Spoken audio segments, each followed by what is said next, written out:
Welcome to The Bureau, the official podcast of the International UFO Bureau. Founded in 1957 and reimagined for today, we're fusing decades of discovery with next-gen tech to uncover the truth about unidentified anomalous phenomena. Join Executive Director Terry Keel, CEO Mindy Totfest, and Director of Research Melissa Madrigal. 3 generations, 1 mission: to investigate the unknown and bring the truth into focus. This is The Bureau.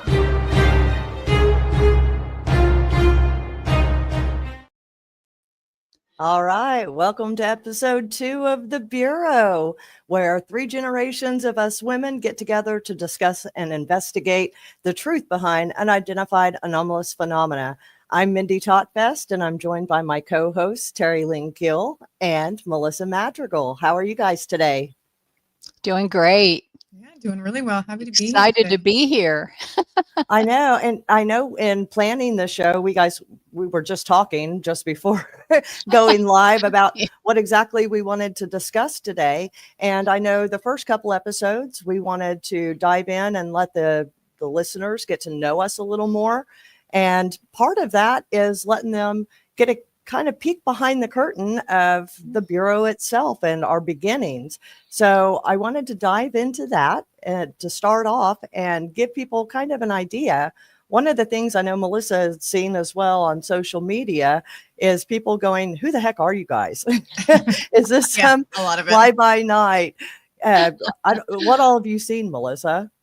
There's a lot of people saying, "We've never heard of you guys before. Who is this person?" Especially because we're starting off, we're, like 7-8 months in, and I'm also a social media manager. So I'm the face right now. And they're going, "Who is this young girl?" Especially because I don't look 31. I look maybe 19. And so who is this young girl who's talking about this stuff?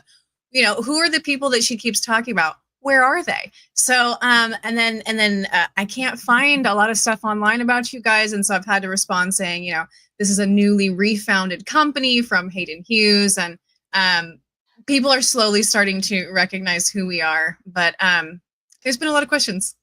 Yeah, I know one of them was, are you associated with the government in any way? And yes, that was a recent question. Yes, and what do you bring to the table? So let's start off and diving into that. Terry, do you want to give some of the history behind the Bureau and how we got started? Sure.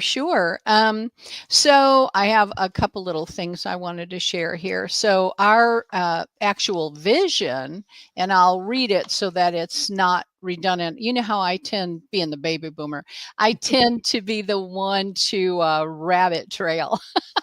Yeah. So don't we all though? Yeah, I don't know why that happens. But anyway, our vision here is that through scientific research and transparent analysis of UFOs and UAPs, we want to lead to a deeper understanding of their nature, the capabilities they have, and the potential implications for national security. That's been a conversation recently, and also technical advancements and human knowledge. By advancing our efforts through rigorous data collection and trend analysis and strategic partnerships, we aim to establish IUFOB as the leading authority in UFO and UAP research, driving informed policy decisions and fostering a new era of acceptance, preparedness, and collaboration on a global scale. And we've been here since 1957, so we're the oldest UFO agency. Reports came into us way back in 57. I think I was just a couple years old when all that was coming in. So I never really knew about it till later in life, but that is our vision. And our mission is at the forefront of transforming the way we understand and engage with unidentified flying objects and unidentified anomalous phenomena, which is known as UFOs, UAPs. So that's what we're all about. Engaging in that. And our other information that I'd like to share is that we're illuminating the past, and we're dedicated to preserving and analyzing decades of UFO and UAP research to uncover patterns, insight, and historical context that provide a foundation for our work. And by safeguarding archival records, compiling witness accounts, and integrating these findings with modern technology. And we Yeah. ensure that the knowledge of the past is accessible. Hello, first day with the new lips, right?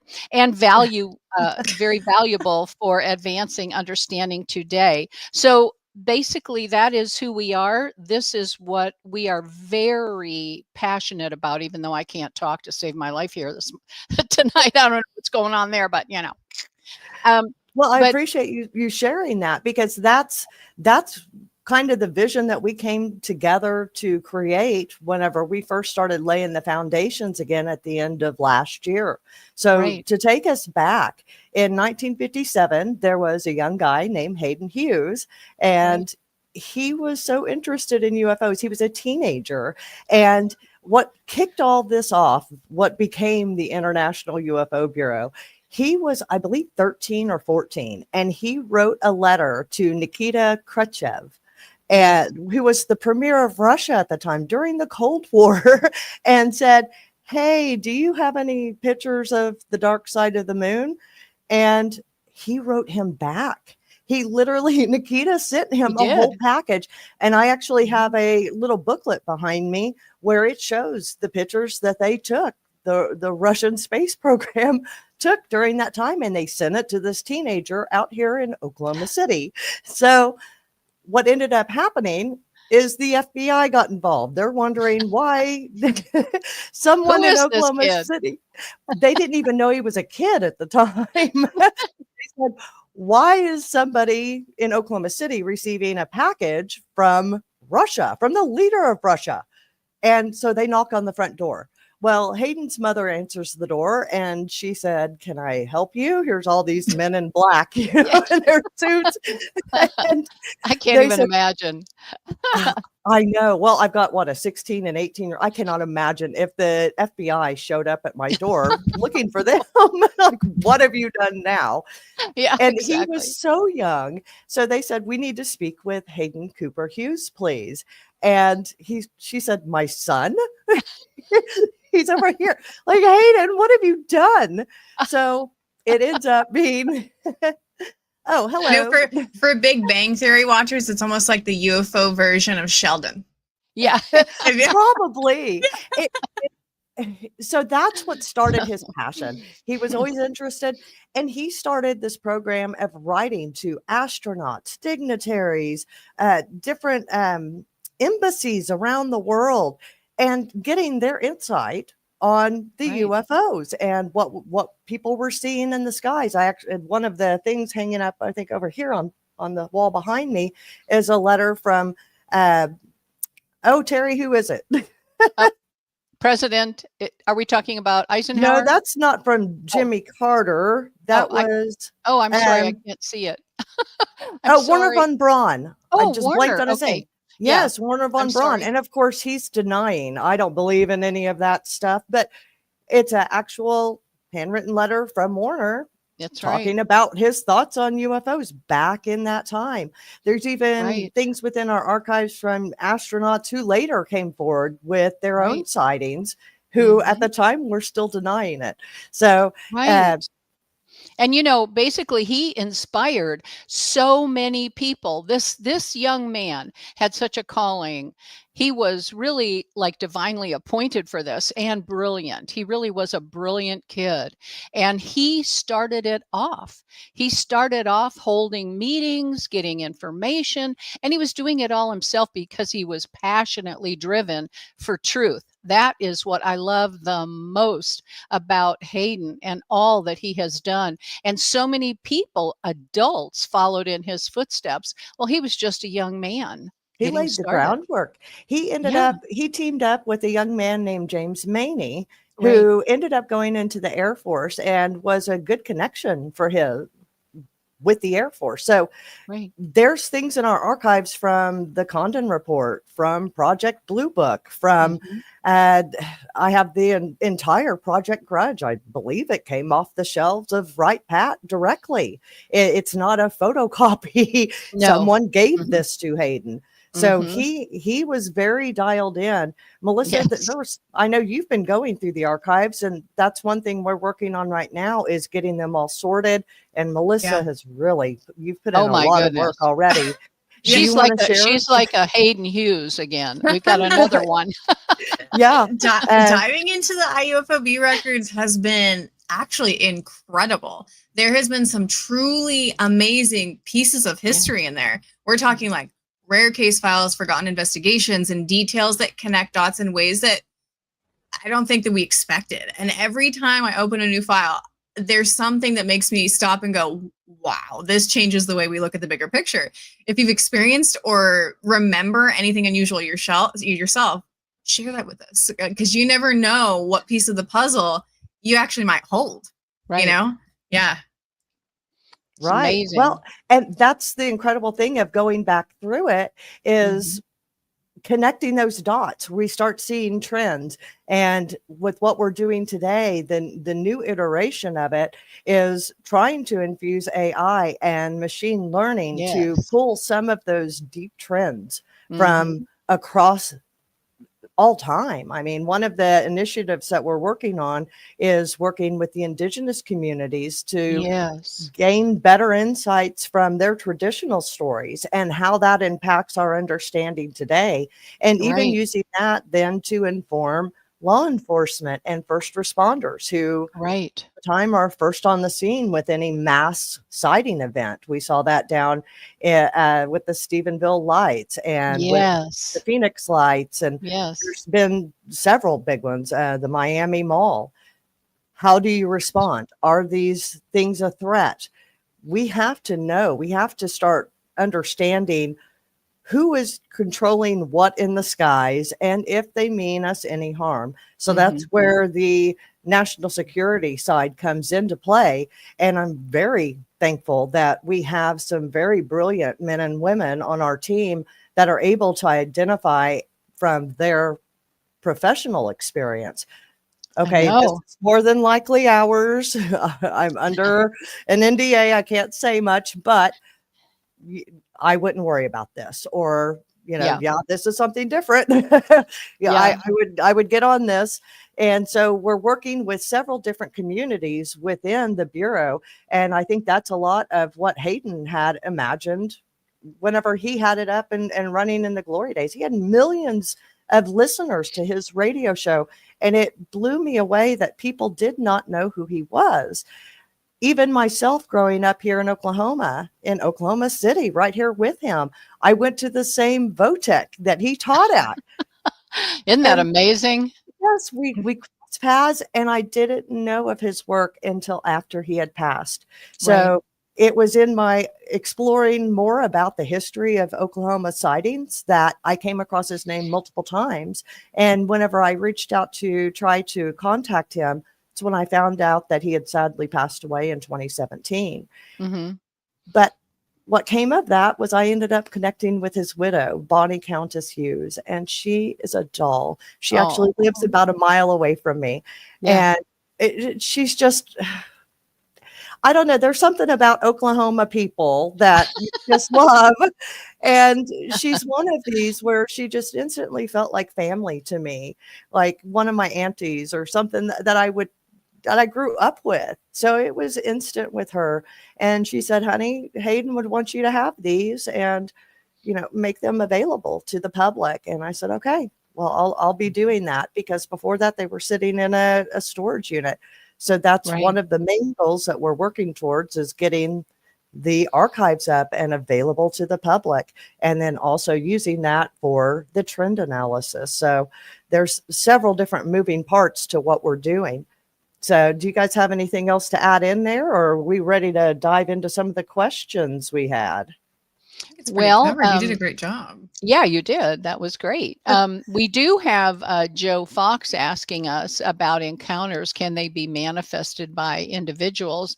And the answer to that is absolutely and yes. And I've done that more than once with teams in Florida when I lived in Florida, with a team in Lakeland when I was there in Florida. And I haven't done anything here in Tennessee, but I know that we can interact with them, and we can actually reach out through CE5s.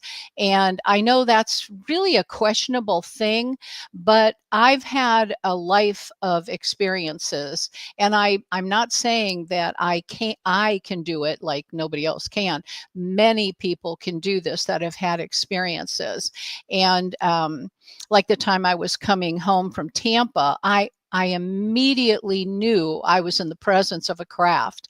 And I had a huge experience with my son, who was an unbeliever, who is now very much a solid believer. And because of that incident that happened on the Tampa Bridge. But we all got together, a group of us that were interested in ufology, and we were looking at all of the different stars in the sky. We were in our backyard. We were on a whole acre where we had nothing but a big, beautiful sky. And we were all just concentrating on that. And I remember looking for about an hour, and I thought, well, maybe nothing's going to come tonight. And then I heard these words in my mind, not audibly. I do hear audible things, but this wasn't that. And so it just said, turn around. And I thought, oh, we're all looking dead south here. So I turned around, and when I did, there was this beautiful, and it was just a light, but it came in so fast, and it just went boom and stopped. It came to an absolute stop. It dropped all the way down in the sky, went over, making almost like an N, and coming back down and then shooting off. Now, I believe, and 5 other people saw that with me. I didn't see that alone. I said to everybody, turn around, let's turn around. And we all saw that. And oddly enough, it was right in Orion's belt that this craft went right into. And then we lost it, it disappeared. So yes, we can do those kinds of things. And I look forward to doing those with all of us at IUFOB when we get together, and we get some groups together. So thanks for asking that, Joe. Appreciate that. It makes me think of one of our board of directors, Jeremy Ray. We were up late night one night, and we were speaking about this very topic. And he said, sometimes things just happen as I say it. And I don't know if he wants me sharing this, but it's something I saw, and it kind of amazed me. But we were sitting there speaking, and he had said something about, he was telling me about a sighting that he had, and it looked like fireworks. And Terry, I tell you, right at that moment, boom, fireworks start going off in the sky. Wow. Right above us. Amazing. And I looked at him. I actually have a recording of it because it was so bizarre that right. It was almost like he spoke it into existence, and here it was. Now, could it have been a fireworks show that was set up for a random day in July? Could have been. I don't know. It wasn't 4th of July, but it was later in the month. So it could have been something like that. But still, it seems like the phenomena speaks in synchronicities, and we hear it time and time again. So, and I know that gets more on the esoteric side of things, but it does. We cannot write that off, because if we hear it again and again from experiencers, right, it is something that we have to listen to. We can't allow our personal thoughts to judge what is and isn't associated with the phenomena. The data has to speak for itself, and the data comes in quantifying what the experiencers are telling us. Have you had any experience with that, Melissa? Bringing in, say that again. With being able to call in lights or craft or anything like that. Have you tried CE5? I have not tried CE5. We have them so often here where I live in Mount Shasta that I don't even try. It just go outside. So I have not experienced with that at all. Well, I know I talked to two different experiencers this week alone that had started their reports with, I felt an urge to look outside, or I felt an urge to go Right. outside. And Right. there it was. And Mhm. here's the picture I captured, or Mhm. here's the video I captured. Right. So it happens more times than not. So, and we know that there is some kind of a consciousness component to this, where Right. we know there's telepathic communication, like you were speaking of, Terry. Mhm. And I think that it works both ways, and we just haven't figured it out yet. No. No, but what we do know is that it is very real, and there really isn't any coincidences involved when this type of thing is in play, because it is other dimensional. And I was talking with one of our guests that we're going to have on in the future here, Mark D'Antonio. Amazing man, so brilliant. Love him. And oh my goodness. And we were talking about the dimensions where they can literally be here in the now and take one step and be 5 years forward, or even 5 years back. And it's just an interdimensional thing that is happening, and it's happening to so many people that it cannot be denied, actually. And through physics and sacred geometry and all these other things, they're finding out this is accurate. And so where we're going in the future here, and especially at IUFOB, we're looking into all these deep truths. We're willing to go deep. We're willing to step out there on the limb and check it out, because it's important that truth is shared with all the people of the earth, not just the Americans, or not just people here, in our cities or states, but this needs to be discussed. The conversation has changed big time. As of Absolutely. about 2023 or 4, you could actually I could feel a real shift happening. And I didn't talk about the shift. I didn't even mention it. I just felt it, and I thought, wow, that's interesting. And all kinds of things were happening. So at that point, I couldn't believe some of the things that were happening. They were both spiritual. They were both like, maybe you would say paranormal and extraterrestrial all at once. And all these things are absolutely connected, even though many people have tried to dissuade us from believing the full truth about that. We know. And they talk about Bigfoot and lights in the woods and so many other things like this. It's just absolutely amazing stuff. And we're going to get to the bottom of it. Well, absolutely. I think that one of the main things is the disinformation that the public has been faced with for 70 plus years. They don't Lies. believe a lick of nothing coming from anyone. No. And it's good to be skeptical, but I think that we also need strong leaders coming forward to help share truth, Yes, to help absolutely. verify information. We do have a Mhm. few people in the field that directly come to mind that are trustworthy, and they seem to be the type that are verifying information before releasing it. They are putting out the best information they have. But Right. we always have to be aware that there could still be disinformation being thrown in there.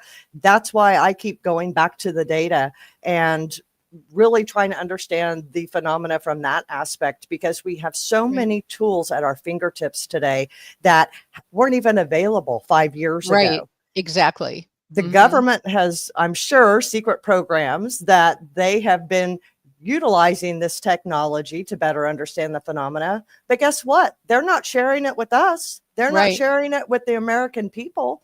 And so I Right. think that there is so much power in the public coming together, and we have to stop the infighting and we have to stop the back and forth that has become so prevalent in the community, in the UFO community.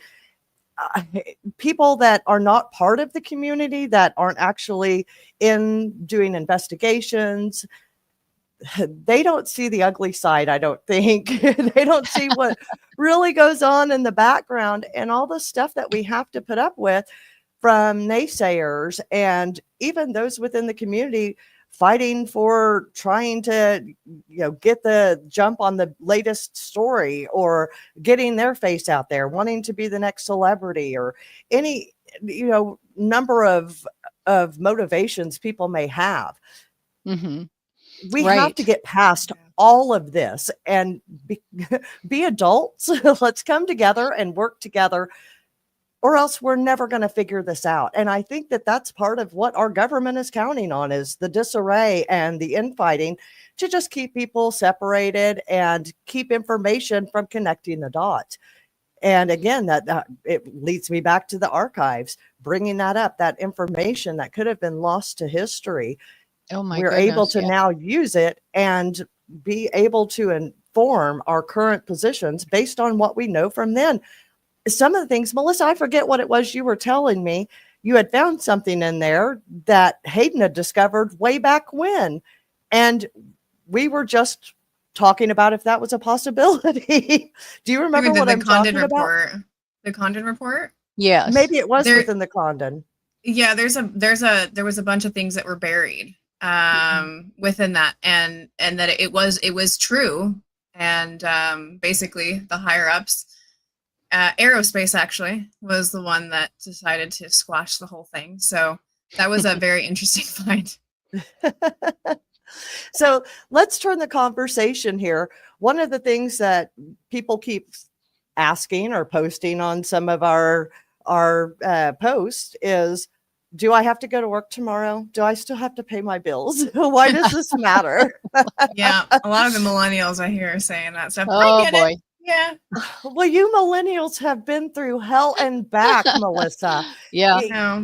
Literally, you can't catch a break. I'm at least part of the generation that people just forget about. We just get left out. It goes straight from boomer to millennial. Yeah. Yeah.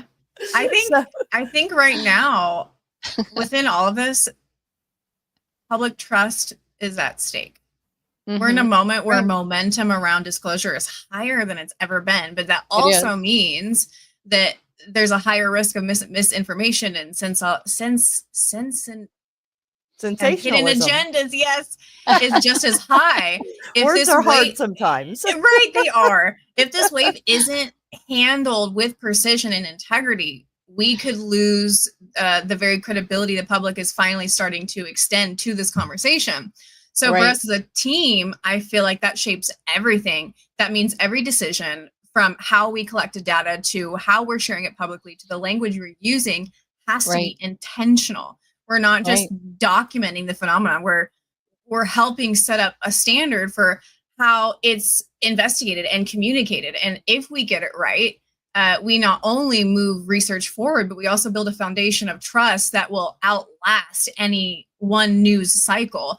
And that's what keeps me focused, knowing that our choices today could decide how seriously this work is taken decades to come. Well, and let me just say this, and I have to commend you, Melissa, because you're the one who is digging. You're digging. And so are many of the people in IUFOB. We're not shelving information and just sticking it on the sideline. We're actually digging into all these different reports, and we're finding things. It's almost like the cold case detectives, you know, how they open a case and all of a sudden all the new information is speaking to a new outcome, and we can finally find who killed Judy Brown, you know, and all that. But this is the same thing you're doing, and the team you're working with in IUFOB. We're uncovering facts that were missed. They weren't found last time because people did not understand what they were looking at. They didn't know what was being told to them, just didn't compute. And a lot of it has to do with who's doing the checking.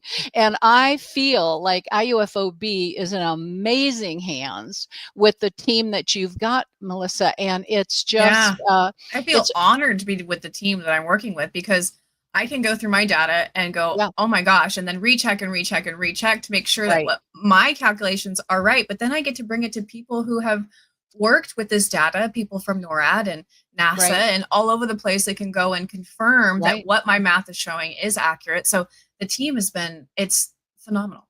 Yes, and these people are excellent investigators, excellent in even what they do in their day jobs. This is not just your run of the mill guys. These are people really focused on facts and the integrity of those facts. So I can't say enough good about all of this. We've got the First American Project, which she was talking about, the director of Indigenous Voices, Jonathan Redbird Dover. We've got so many different things. The Native Paranormal Crossroads podcast. We have First Responders Initiative. All of these things that are going on within the Bureau, and every single person is like a 24/7, not just whenever a report comes in. They're a 24/7 kind of person that is doing all that they can to leave their legacy for their lives with finding facts and truth to pass the baton to you millennials, because you're all taking over. I'm passing the baton, so to speak, to Mindy, and she's passing it to you and her daughter. That's why we do midnight, 1 Yeah. o'clock phone calls in the morning. Yeah, exactly. And 3 and 4 hours at a time, no less. Yeah. And I love it. I do love too. it because Yep. we're really looking deep. We're not playing games with this. It's not just an 8 to 5 where you can't call me once I leave the office, so you can call me 24/7 and it, because we are a team, we're a family, and it's amazing the respect, the love, the integrity, the connection, the conversations. And it's a different way of looking at everything. And I'm very pleased. I'm so very pleased. So I hope people that are out there that are listening to us tonight will look us up and join us, even just as subscribers, or if you'd like to report something to us, you can go to report.iufob.com, because our reporting is up right now. And I think that all of our pros are ready to take cases, and we've got plenty on board. So we are looking forward to meeting a lot of you. And I just want to say that last week, we had so many people, Judy and Amy, and so many were writing in, and tonight, Joe and a couple others. Thank you for being here. Thank you so very much for being here, because we appreciate you and we want to be here for you and answer questions for you. So keep them coming. Terry, if you saw, I reached behind me. I wanted to show Oh. something. Here's this cute little mug. It says girl power on it, right? Yeah. Well, I got this last week after our first episode, and it was a little surprise to me from Miss Judy Rogers and the wife of Dr. Gregory Rogers. And I unwrapped it and I said, oh, how sweet, that she's supporting us. Then I get the story behind it, that this has been almost like a trophy passed between her family from her granddaughter and her, and she sent it to me to represent girl power to us three ladies. And so I'm keeping it here with my little bureau set up back here. So I wanted to thank Judy. It literally brought me to tears because, as you guys know, I lost my mother a few weeks ago, and I've been going through that whole process. And I just didn't think anyone would ever care that much to send such a heartfelt gift. So I love you, Judy. Thank you so much. And I don't want to cry on air, but it touches me every time I look at it. It just reminds me that there's wonderful people in this world who share the same passion that we do and really want this to succeed. Yes. So back to what we were talking about. Do people have to go to work? Well, I've been thinking about this because it's a darn good question. Sorry, I want to go back to this. So I'm not a pie in the sky kind of person. I'm a very data driven, show me the evidence kind of person. But I think that the main goal that we're all kind of reaching towards is a better society, a better humanity, where we're treating people the same across the board with love and respect. And I know some people, they need to be put in their place. But for the most part, we have to do better. And you look back at the ancient history, how violent and bloody people were. Yeah. And we've Yeah. evolved some. Modern society, I'd like to think we're a little bit better and not as violent as we were in the past. But I think that this conversation opens that up to a whole new paradigm of us reimagining and doing better for humanity itself. And once we can quit with the wars and the constant Yeah. competition and work Right. together, I Right. don't understand why it's so hard to work together. And because in that teamwork, when we see nations supporting each other instead of trying to tear each other down, can you imagine? It'd be a utopia for us. And I don't know if we'll ever get there as human beings. But if we understood what this phenomena has lended to us, what it means to us, and that there are other civilizations out there, whether they're inside our own earth, in our oceans, out in outer space, whether they're interdimensional, any of the number of places they could be coming from, the fact that there's others out there who are possibly more evolved than us should give us something to strive towards. Right. And in the interim, we do still have to pay rent. Right. Right. Yes. Yeah. Maybe we could get to the point where there's housing for everybody. And I know this gets more political, but it's something I'm passionate about. We see veterans homeless on the street. It's not okay. That is There not is okay. enough room. There is enough housing for everybody where people can have a safe dwelling. And so that's my hope. And that's one of the things that drives me, knowing the truth behind the phenomena, that it is real, and knowing the implications of where it could take us, maybe not in my lifetime, maybe not in Melissa's lifetime, but maybe in my grandkids or great grandkids' lifetime. We can see that evolution. And I'm really hopeful because I see their generations are so much more open. And Aneshka wanted me to say she is not Gen Alpha, she is Gen Z. She made me promise, because some of her friends heard this and she's like, I am not Alpha, I am not feral. And I said, well, you're there, girl. But well, I would like to just say I want to thank all the veterans, because do you know, they are the ones who have seen so much and were told they could not say a word. They'd lose all of their money, they'd lose their pensions, they'd lose their jobs. And so many of them have done literally deathbed confessions of what they experienced in wartime, as well as the ones that were working near nuclear weapons. So many of them were sworn to secrecy, like we know with Roswell. Oh, gee, it's just a weather balloon. Yeah, right. Thank God others actually had factual pieces of the craft that were kept, and we could debunk it all these years later. And it's just so wonderful that all these veterans are coming up now and speaking their final say to so many of us. And I want to encourage them to do that at IUFOB.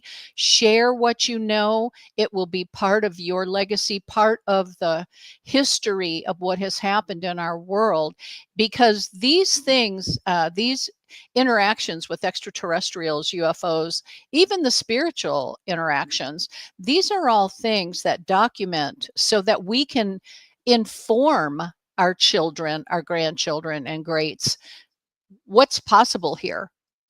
What can happen, what often does happen. Not to everybody, okay? I know there are people out there who've lived their whole life from the grave to 98. I mean, from the birth to 98, and they've never had anything happen. So that does happen, but many times it does not. So we need to have these conversations, find out why are those, like my family, why are they involved in so many generations, 70 years of interactions with different people all along who never knew anything about the other one's experience, never knew anything.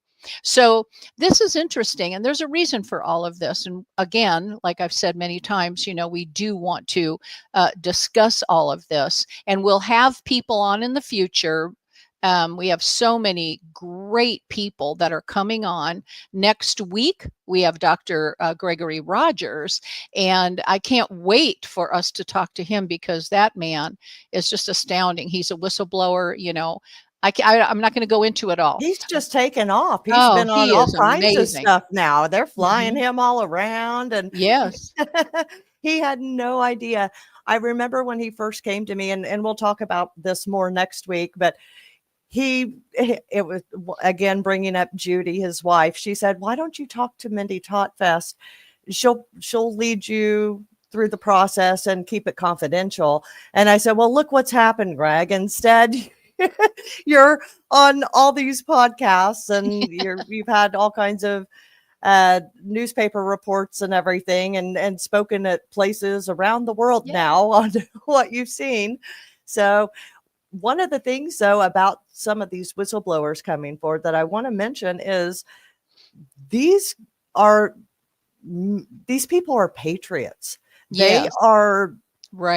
They have such a deep sense of duty, and they have a focus on national security. So they do not want to violate their NDAs, but they also don't want to rob humanity of what they know is possible. And so I think a lot of them are very torn because they're putting their entire pension, everything they've worked for, all of the letters behind their name could be wiped away just from saying one thing about what they know.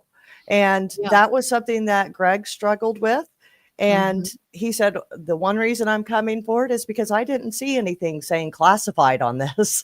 So he felt okay coming forward. But that is such a deep sense of what, I don't know what I'm trying to say here, but responsibility that they have, they're weighing between the two. Right. And so I respect Greg so much with what he's come forward with. And I know that there's points, even with us speaking on the phone, that he said, I can't go past what I've just told you. That's because right. It's national security and our capabilities. And so until the world gets to that point where we can share technology and build on it and do everything for the betterment of humanity, those things unfortunately have to remain hidden so that we don't give any of our power away. Right. And, I will say this, I want to hear from Melissa though, but I just want to say this. So many people that have been in, the military and this type of thing have protected these truths for so long. And it's something that they want to talk about. I have talked to so many groups of veterans, and I love our veterans. These are the solid salt of the earth. They really are. And they're the ones who were fighting to keep us where we are and to make our world today what it is. So I want to thank them, but I also want to say that I would love to hear from them because our veterans are really special people. They're the best. They're the best, and we're so grateful for all of them. But well said, Terry. Yeah, I was looking here. We have a question from Fred. How long have you had? I don't have my glasses on, Terry. Why don't you read it for me? How long have each one of you known this truth, and how has it affected your daily lives? Well, let's start with our millennial. Well, actually, I just released a podcast trying to kind of talk about where I kind of ended up here. I've known since I was a little girl. I've had strange abilities since that time, and had my first encounter with, whether you want to call it an interdimensional or extraterrestrial being, when I was 15 years old. And so it's been lifelong for me. Yeah. Well, for me, we touched on this a little bit in the first episode, but I still can't say that I'm an experiencer, quote unquote, of the UFO phenomena. I don't have any conscious memories of abduction. I do have the one in my lab that I remember very well. And other than that, it was something since childhood. Since 4 or 5 years old, I was always very interested in this phenomena. And I remember being so aggravated because I would have spirit encounters, and I had Hat Man all the time. And I'm like, why are these things coming around me? I want to see the UFOs. And but I do have memories of floating out the window as a child and seeing my house and my city below me. I do have little inklings of things that would hint to me being an experiencer with no memory of it. I've never gone under regression or anything like that to tap in. And maybe there would be something that I would find. But I know that I've had strange occurrences, and like my cruise ship video, whenever I was out on the cruise in, around Christmas time, it was one of those things like we discussed before where I felt drawn to go out on the balcony there. And sure enough, there's this light flashing in the middle of the ocean right at me. And we're still trying to decipher what it was saying because we know that it was relaying some kind of information. So most things definitely point stick to the around fact- for that report. That one's going to be an interesting one. It is going to be. It's going to change the conversation a little bit here. We need to sure release will. that pretty soon. Melissa, when you're ready to wrap it up and get it out there, we can drop the second part of that, because that first part garnered a lot of attention. And the information that you found in the second report, I know you were giving different interviews and you were trying to hold back on and differentiate between what was in the first report and what's in the second one, because there's a lot more coming in that one that you found hidden in there. And I can't wait for you to continue this work because it's pointing to the fact that we may be able to tell what they're saying. Yeah. Yes. It's incredible. Yeah, absolutely. Right now, I will just we're looking at binary code. So we're deciphering some things here, but we have definitely some exciting things in the future. Mm-hmm. Yeah. I remember the first time I saw that, Mindy. I mean, it spoke to me in volumes. The minute I looked at it, I couldn't believe it. And I thought, oh my gosh, she doesn't even know they are talking to you. And it just hit me in such a way that other things didn't. You know, when you look at other flashing lights or anything else that's doing these vibrations, instantly I was like, whoa, whoa, whoa, that's like a data dump. You know, and we do get those, you know, and I will say, like, for me, I've had dreams and visions and spiritual interactions, as well as demonic and angelic and extraterrestrial, since I can remember. And I'm talking very young. And my first big encounter was when I was 5. So this has been with me my whole life, my mother's whole life, and my brother's full life. So, I mean, like I said, we have 70 years. So how it has changed me is that it has opened my mind. And, you know, you do need to get to that place, all of you, you know, like whenever something happens, you've got to accept it. You've got to know how to wrap your mind around what just happened. And it's not easy. You have to, I remember saying to myself, what? Are you kidding me? What was that? You know, I mean, I literally was having this conversation with myself, trying to figure it out. And it was like my spirit was saying one thing from a Christian perspective, but my body was going, what, you know, what did we just go through? My mind, I mean, it's like, what just happened there? Where, and I even said this out loud to God, where do I file that? You know, where does that belong? And that's how powerful those experiences can be.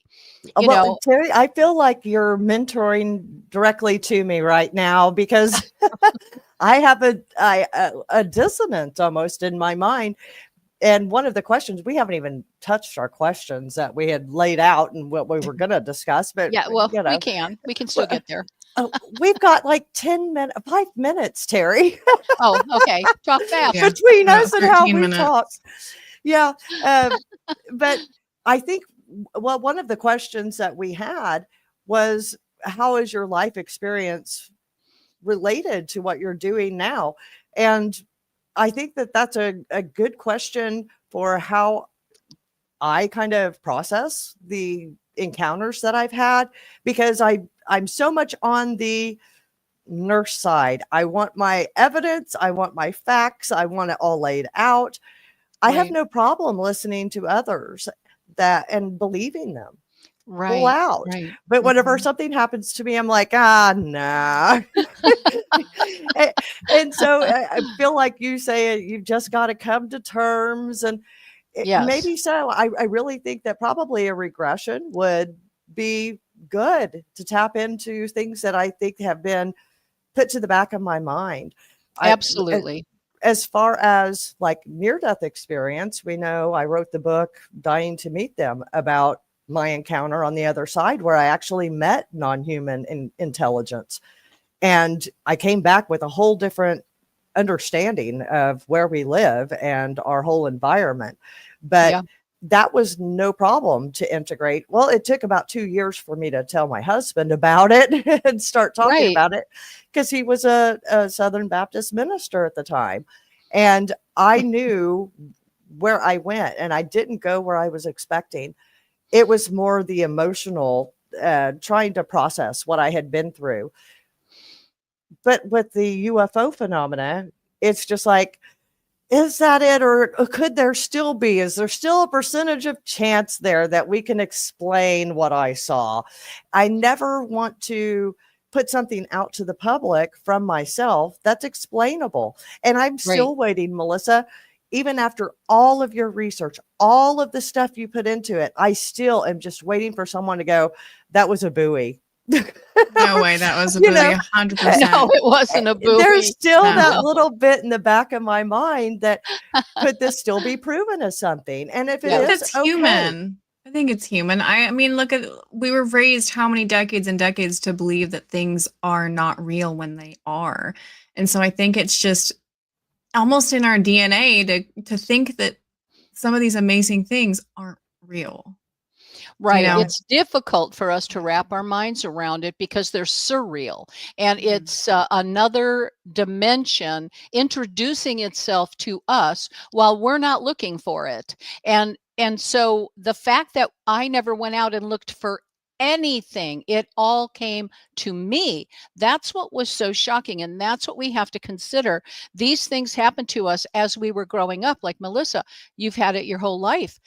It's part of your normal experience, but for somebody else that's never had it, and then finally at 30 or 50 or 70, they have it. Okay, now it's a big to do. But for me and you who have grown up with it, we have learned to adjust and raise an eyebrow to everything, like, what the heck is that? And why Yes. is this happening to me? So you can you can see that. I know we only have a couple minutes left, but I do want to say, as we move forward with our bureau meetings, we can talk about all these different things that we wanted to finish today and ran out of time for. But I think it was important that we answered a few questions, that came in, because that's why we're here. We're here to communicate fact and truth and experience and things that have happened.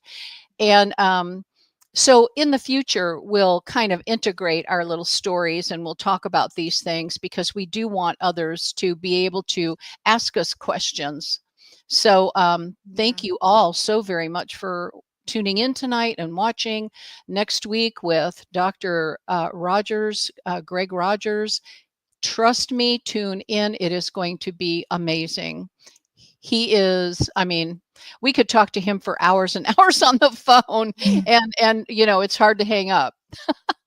Well, and he's So, so humble is the thing. oh He my he gosh. calls me and, am I bothering you? Greg, no, Oh, you're never bothering me. it's just a good I love time. It's talking always with a you. good time. It's always a Yeah. good time. And he's so So, brilliant. You could sit there and listen to him forever. I don't have to say a thing. I'll just listen. Yeah. right. Absolutely. So I'll go So, ahead with that, and pose a question to the audience.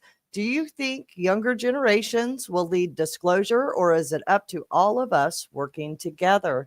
Much like we're seeing here at the Bureau, how we're passing the baton and using our different generational strengths to inform what we're doing.